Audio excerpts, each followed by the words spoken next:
Hi കൂട്ടുകാരെ, പുതിയൊരു വീഡിയോയിലേക്ക് എല്ലാവർക്കും സ്വാഗതം. അങ്ങനെ ഇനി വിജയുടെ വായിൽ നിന്ന് തന്നെ സത്യം വീഴണം കേട്ടോ. വിജയ് പറയണേ ഞാനാണത് ചെയ്തത് എന്ന് പറയണം കേട്ടോ. ഇത് കേൾക്കുന്നതിനോടുകൂടി യതീന്ദ്രൻ്റെ സ്വഭാവം അങ്ങ് മാറുകയാണ്. എന്നാൽ ഈ സമയം ആരും പ്രതീക്ഷിക്കാത്ത ആ അടി വിജയുടെ കവളത്ത് വന്ന് വീഴണം കേട്ടോ. സുദേവനാണ് അടിക്കുന്നത്. സുദേവൻ ചെന്ന് വിജയെ കരണം നോക്കി ഒന്നങ്ങ് പൊട്ടിക്കണം കേട്ടോ. എന്നിട്ട് പറയണേ, ഞാൻ എത്ര കഷ്ടപ്പെട്ടിട്ടാണ് എൻ്റെ മരുമകനും എൻ്റെ മകൾക്കും ഈ ഒരു ഡ്രസ്സ് കൊണ്ടുവന്ന് കൊടുത്തത്. അതിന് എത്രമാത്രം കഷ്ടപ്പെട്ട് ആ പണം ഉണ്ടാക്കിയതിൻ്റെ വേദന നിനക്ക് പറഞ്ഞാൽ മനസ്സിലാവില്ലടാ. നീ എന്തിനാണ് ഈ കൊടുംചതി ഞങ്ങളോട് ചെയ്തത്? അതിന് മാത്രം എന്ത് പാപമാണ് ഞങ്ങൾ ചെയ്തത്? ഇത്രയും ചെറിയൊരു സന്തോഷം ഞങ്ങളുടെ ഇടയിൽ നീ കിടത്തിയത് എന്തിനാ എന്നൊക്കെ പറഞ്ഞങ്ങ് ചോദ്യം ചെയ്യുമ്പോൾ ഉടൻ തന്നെ എല്ലാവരും വലിയ ഷോക്കോട് കൂടി നിൽക്കണം കേട്ടോ. ആ സമയമാണ് ശരിക്കും ദേഷ്യം പിടിക്കുന്നത് ഇന്ദ്രജയ്ക്ക്. ഇന്ദ്രജ അങ്ങ് യതീന്ദ്രൻ്റെയും അതുപോലെ തന്നെ സൂര്യയുടെയും മുന്നിൽ വെച്ച് ഇന്ദ്രജ തനി സ്വഭാവം അങ്ങ് ഇന്ദ്രജ കാണിക്കുകയാണ്. ഇന്ദ്രജ പറയണേ, എൻ്റെ ഭർത്താവിനെ അടിക്കാൻ മാത്രം നിങ്ങളായോ എന്ന് ചോദിച്ചിട്ട് സുദേവിൻ്റെ കരണം നോക്കി ഒന്നങ്ങ് കൊടുക്കണം കേട്ടോ. പക്ഷേ ഈ ഒരു അടി കൊടുക്കുന്നതിനോടുകൂടി എല്ലാവരും ആകെ ഷോക്കായി പോവാണ്. ഇത്രയും പ്രായമായ ഒരാളെ, അച്ഛൻ്റെ പ്രായമുള്ള ഒരാളെ തൻ്റെ ചേച്ചി അടിക്കൊന്ന് ഒരിക്കലും സൂര്യ പ്രതീക്ഷിച്ചില്ല. എന്നാൽ സൂര്യയുടെ ആ ഒരു കൺട്രോൾ അങ്ങ് വിടുകയാണ്. സൂര്യ പിന്നീട് ഒന്നും നോക്കില്ല. സൂര്യ എന്ത് ചെയ്യുന്നു, ഇന്ദ്രജയുടെ മുഖം നോക്കി ഒന്നങ്ങ് കൊടുക്കണം. എന്നിട്ട് പറയണം, എടി ചേച്ചി, നിന്നെ ഞാൻ ചേച്ചി എന്ന് വിളിക്കുന്നത് നീ ഇപ്പോൾ എന്നിൽ നിന്നും ആ ഒരു വിളി ഇല്ലാതാക്കുകയാണ്. നീ ചേച്ചി എന്ന് വിളിക്കാൻ ഒരിക്കലും അർഹമല്ല നിനക്ക്. പ്രായമായ ഒരാളെ, നിൻ്റെ അച്ഛൻ്റെ പ്രായമായ ഒരാളെ എങ്ങനെ നിനക്ക് അടിക്കാൻ കഴിയുമെങ്കിൽ എന്ത് വൃത്തികെട്ടവളാണ് നീ എന്നൊക്കെ പറഞ്ഞിട്ടങ്ങ് ദേഷ്യത്തോടു കൂടി ഒച്ചയെടുക്കുമ്പോൾ ഉടൻ തന്നെ അങ്ങ് ദേഷ്യം പിടിക്കാൻ കേട്ടോ ഇന്ദ്രജയ്ക്ക്. എന്നിട്ട് ഇന്ദ്രജ പറയാണ്, അങ്ങനെ അടിച്ചതിൽ എന്താ തെറ്റ്? എൻ്റെ ഭർത്താവിനെ അടിക്കാൻ മാത്രം ഇയാൾക്ക് എന്ത് അധികാരമുള്ളത്? ഈ വീട്ടിലെ വേലക്കാരിയായ ഇവളുടെ അച്ഛൻ എന്തിനാണ് എൻ്റെ ഭർത്താവിനെ അടിച്ചത്? അതങ്ങ് പറയുന്നതിനോടുകൂടി ഉടൻ തന്നെ സൂര്യ വീണ്ടും ഇന്ദ്രജയെ അടിക്കണം കേട്ടോ. ഈ വീട്ടിലെ വേലക്കാരിയല്ല നന്ദിനി, എൻ്റെ ഭാര്യയാണടി, അത് മനസ്സിലാക്കടി എന്ന് പറഞ്ഞിട്ട് വീണ്ടും അടിക്കുകയാണ് കേട്ടോ ഇന്ദ്രജയെ. എന്നാൽ ഇതെല്ലാം കണ്ട് യതീന്ദ്രൻ നിൽക്കുകയാണ്. ഇത് അത്യാവശ്യമാണ്, കാരണം ഒരു പ്രായമായ ആളെ അടിച്ചത് ഒട്ടും ശരിയല്ല എന്നുള്ള ആ ഒരു നിലപാടോടുകൂടി തന്നെയാണ് കേട്ടോ യതീന്ദ്രൻ നിൽക്കുന്നത്. ഇതേ സമയം ഞാൻ ഇനിയും ഇവരെ അടിക്കും, ഇവർ ഈ വീട്ടിലെ സെക്യൂരിറ്റി പണിയും, ഇവരുടെ മകൾ ഈ വീട്ടിലെ വേലക്ക് നിന്നിരുന്നവരാണ്, ഒരിക്കലും ഞങ്ങളുടെ വീട്ടിലെ മരുമകളായി അംഗീകരിക്കാൻ ഞങ്ങൾ അനുവദിക്കില്ല എന്ന് പറയുമ്പോൾ ഉടൻ തന്നെ സൂര്യക്ക് വീണ്ടും ദേഷ്യം പിടിക്കുകയാണ് കേട്ടോ. സൂര്യ വീണ്ടും അങ്ങ് ഇന്ദ്രജയെ അടിക്കണം. ഇനി അങ്ങനെ വിളിക്കോ? എൻ്റെ ഭാര്യയെ ഭാര്യ എന്ന് തന്നെ വിളിക്കണം. ഈ വീട്ടിൽ ആരും ഇനി നന്ദിനിയെ വേലക്കാരി എന്നും നന്ദിനിയുടെ കുടുംബത്തെ ഈ വീട്ടിൽ സെക്യൂരിറ്റി പണിക്ക് നിന്ന ആളെന്നും വിളിക്കാൻ ഇനി ഇവിടെ പാടില്ല. അത് ഉണ്ടായാലുണ്ടല്ലോ എൻ്റെ സ്വഭാവം ശരിക്കും നിങ്ങൾ അറിയുമെന്ന് പറഞ്ഞിട്ട് തലങ്ങും വിലങ്ങും ഇട്ട് അടിക്കണം കേട്ടോ. ഇതേ സമയം ഇന്ദ്രജയെ അങ്ങ് അടിക്കുന്നതും ഇന്ദ്രജയെ അങ്ങ് പിടിച്ച് തള്ളുന്നതും പത്മയുടെ കൈകളിലോട്ടാണ് കേട്ടോ. പത്മക്ക് കലി അടങ്ങില്ല. പത്മ ദേഷ്യത്തോടു കൂടി പത്മ അങ്ങ് വന്നിട്ട് പറയാണ്, എടാ ഞാൻ വിളിക്കൂടാ, ഇനിയും ഞാൻ ഈ വീട്ടിൽ വേലക്കാരി എന്ന് തന്നെയാണ് ഇവളെ വിളിക്കുക. അത് തടയിടാൻ നിനക്ക് കഴിയുമോ? ഒന്ന് വിളിച്ചു നോക്ക് എന്ന് സൂര്യ ചോദിക്കുകയാണ്. അതേസമയം ഇവൾ വേലക്കാരി തന്നെയാണ് എന്ന് പറയുമ്പോഴേക്കും, നീ എൻ്റെ മകളെ അടിക്കാനായോ? ഞാൻ നൊന്ത് പ്രസവിച്ച് എൻ്റെ മകളെ അടിക്കാനുള്ള അധികാരം നിനക്കാരാ തന്നത് എന്നും പറഞ്ഞിട്ടങ്ങ് ദേഷ്യത്തോടു കൂടിയിട്ട് സൂര്യയുടെ നേർക്കങ്ങ് കൈയൊങ്ങുമ്പോൾ ഉടൻ തന്നെ സൂര്യ അതേ നാണയത്തിൽ പത്മയുടെ നേർക്ക് കൈയൊങ്ങാണ് കേട്ടോ. അപ്പോഴേക്കും യതീന്ദ്രൻ കയറി ഇടപെടുകയാണ്. സൂര്യ, നിൻ്റെ സമനില മൊത്തം തെറ്റിയോ? നിൻ്റെ പെറ്റമ്മയല്ലേ ഇവരെൻ്റെ പെറ്റമ്മയെന്ന് പറയാൻ കഴിയുമോ?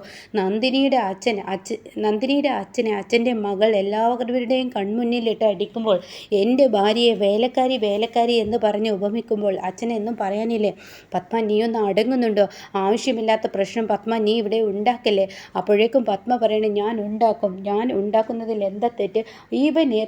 ഇവൻ്റെ ഭാര്യ എന്ന് പറഞ്ഞ് ഈ വീട്ടിലെ വേലക്കാരിയെ ഭാര്യയുടെ സ്ഥാനത്തോട്ട് കൊണ്ടുവരാൻ നോക്കിയാൽ ഒരിക്കലും ഞാൻ അത് അനുവദിക്കില്ല.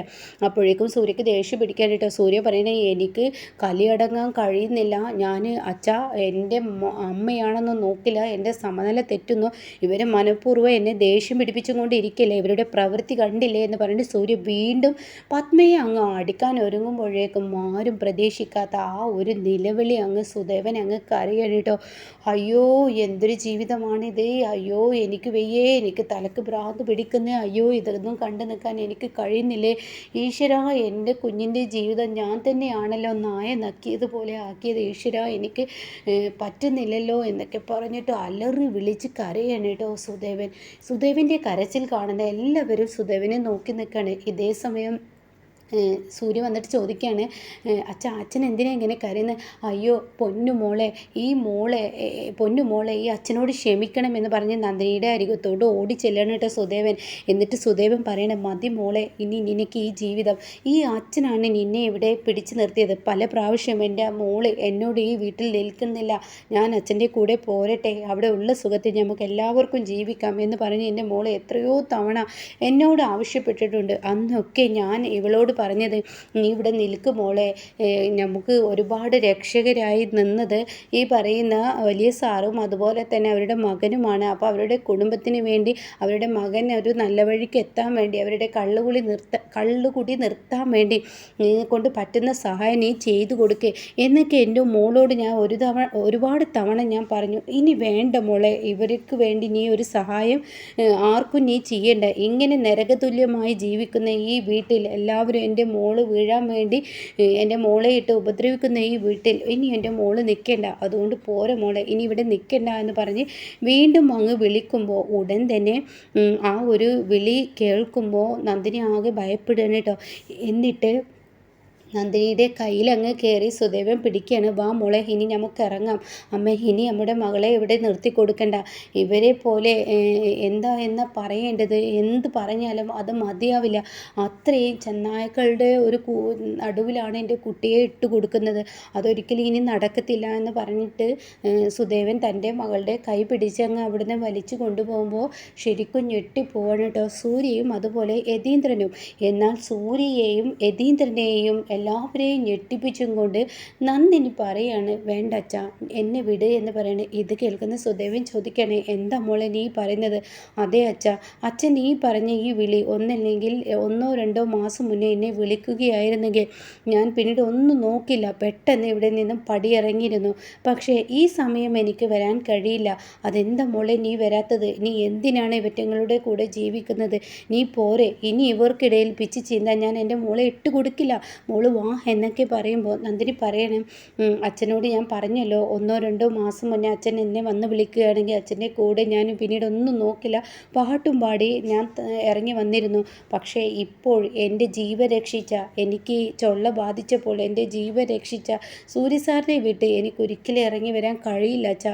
എനിക്ക് വേണ്ടി ഇദ്ദേഹം അമ്പലനടയിൽ ഭിക്ഷ യാചിച്ചതും ഒക്കെ ഇദ്ദേഹത്തിൻ്റെ അന്തസ്സിന് അഭിമാനത്തെയൊക്കെ ചോദ്യം ചെയ്യുന്ന ആ ഒരു പ്രവൃത്തിയല്ലേ ഇദ്ദേഹം എൻ്റെ അസുഖം മാറാൻ വേണ്ടി എനിക്ക് വേണ്ടി ചെയ്തത്. സത്യം പറയച്ച എനിക്ക് ഈ 2ാം ജന്മം കിട്ടിയത് തന്നെ ഇദ്ദേഹത്തിൻ്റെ കരുണ കൊണ്ടല്ലേ. അപ്പോൾ സൂര്യ സാറിനെ വിട്ടുകൊണ്ട് ഇനി ഞാൻ വരില്ല അച്ഛാ, അച്ഛൻ എന്നെ വിളിക്കണ്ട എന്ന് പറഞ്ഞ് നന്ദിനി കരയാണ് കേട്ടോ.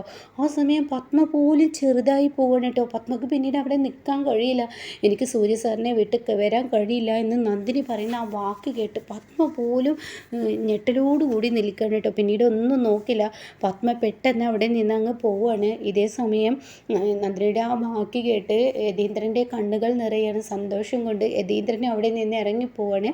എന്നാൽ ഈ സമയം പിന്നീട് അതിനിടയ്ക്ക് സൂര്യ പറയുന്നുണ്ട്, ഈ നിൽക്കുന്ന വിജയ് ഞങ്ങളുടെ ഡ്രസ്സിൽ എണ്ണ ഒഴിച്ചിട്ടുണ്ടെങ്കിൽ അതിന് കാരണക്കാരി ഇവൾ തന്നെയാണ്, അതായത് എൻ്റെ ചേച്ചി എന്ന് പറയുന്ന ഇന്ദ്രജയാണെന്ന് അതിനിടയ്ക്ക് പറയുന്നുണ്ട് കേട്ടോ. അത് പറയാൻ വിട്ടുപോയതാണ്. അങ്ങനെ ഈ സമയം ഇന്ദ്രജക്കും വേദക്കും പിന്നീട് നന്ദിനിയുടെ ആ വാക്ക് കേട്ട് അവിടെ നിൽക്കാൻ കഴിയില്ല കേട്ടോ. അങ്ങനെ ഇന്ദ്രജയും വേദയും അവിടെ നിന്ന് പോവുകയാണ്. എന്നാൽ തൻ്റെ മകൾ പറഞ്ഞ ആ വാക്കുകൾ കേട്ട് യതീന്ദ്രനെ കരയണോ ചിരിക്കണോ എന്നറിയാതെ ഒരു നിമിഷത്തേക്ക് സ്റ്റക്കായി നിൽക്കണം കേട്ടോ. അപ്പം ഇങ്ങനെയൊക്കെയുള്ള ഒരു എപ്പിസോഡാണ് ഇനി വരാനിരിക്കുന്നത്.